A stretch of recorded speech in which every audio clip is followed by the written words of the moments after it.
Okay, basically, this is a Mormon temple. It's the second most important temple in Mormonism. And they all have occultic symbols on them, every one. And here we are in Nauvoo, Illinois, second most important Mormon temple. If you look at eye level, you'll see a little bit above eye level, you'll see across the front, you'll see the moon god. If you see it there, I'll go up closer to point it out more specifically. So right there, a little bit above eye level, you've got the moon god. See it there? The crescent? The post on the right? Oh, now I see it. Okay, so that's the moon god. Then if you go up there and see what looks like the sun, that's Baal, the sun god. When you read in your Old Testament about Baal, the sun god, that's what he looks like. You look it up in an encyclopedia, Google it, and you're going to see that image. And then when you go above that, directly above that, you have the Baphomet, the goat's head. So you've got 6 times across the front, you've got the moon god. 6 times across the front, you have Baal, the sun god. And 6 times across the front, you have the Baphomet, 666. Then on the very top, that golden figure up there is a made-up fictional character that they think is real. His name is Moroni. That was the angel that supposedly spoke to Joseph Mormon. Yes. There's actually 7 different first vision accounts, and they all change with Joseph Smith. But this building is not of God. And now, Mormons don't worship here. They don't have church services here. They have 3 different types of buildings they meet in. The first is what they would call a ward, and that's what we would call a local church building. And that's right over there, if you can see that building with the steeple on it. So that's a ward. That's where they would go to have Sunday school, church, things like that. And then they have what they call a stake. And what that is that, for example, St. Louis is 2.5 hours from here. There's a St. Louis stake, and what that means is any ward, any church within about a 2-3 hour radius, they'll have special meetings and go to those buildings. And those are called stakes. Not steak like a Baptist likes to eat, but S-T-A-K-E. And then you have this, which is where all the temple ceremonies are held. And again, this is a temple. It's the second most important Mormon temple. So we get a lot of people come through here in the summer. They have a pageant here that's a month long. Second most important in America? Second most important in Mormonism. Really? Right. Where's the first one? It is really the LDS in Salt Lake Temple. But what's interesting, and again, I don't know how familiar you are with it, but when you first get initiated into the Mormon temple, and you're not allowed in there, you can't just do a tour. Now, they'll do like a grand opening when it first opens. So not just everyone can go in this place?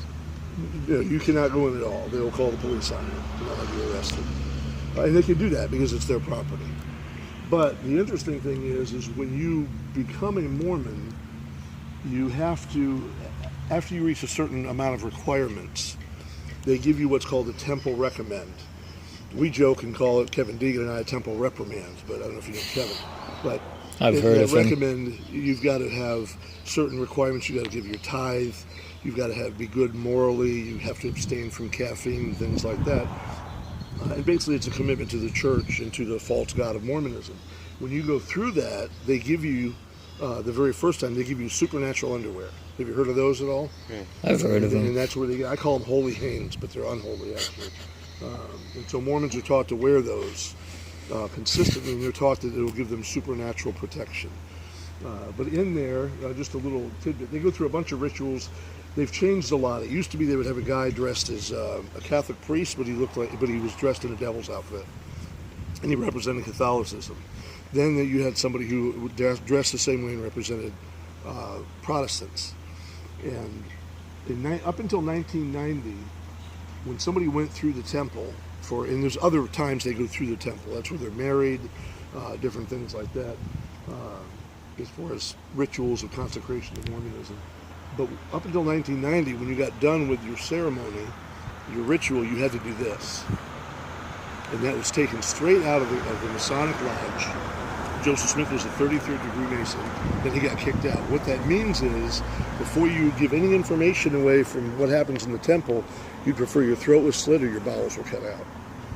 And then say that last part one more time. Or your bowels were cut out. I mean, like, I'd say the last 10 seconds of it. Like what? What they would say is if before you, after going through the ceremony, would tell anything that happened in the temple, you would be willing to have your throat slit or your bowels cut out. And that came straight from the Masonic Lodge. And again, they're wicked anyways, but Joseph Smith was actually kicked out of the Masonic Lodge, but he reached the 33rd degree level. Why was he kicked out? Just on oddities. Joseph Smith, that's a whole different story, but he was not a good person. He had at least 33 documented wives.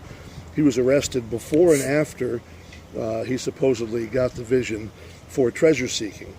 He'd tell people for $25, $50, I'll put magic stones in a hat, put my head in the hat, and that's how I'll find you buried treasure. Well, it was a fraud. He went to jail, both before and after he supposedly had the vision. But he was a very lustful man. He looked at 3 men in his church. This is documented fact, not James making things up, as they'll try to accuse me of. He looked at 3 men in his church, said, God told me your wife ought to be my wife. And 2 of those men gave their wife to Joseph Smith. So there's a lot of aspects about Mormonism that's wrong. Doctrinally, the occultism, Joseph Smith's life, the false prophecies. Joseph Smith gave 53 prophecies, 51 failed to come to pass.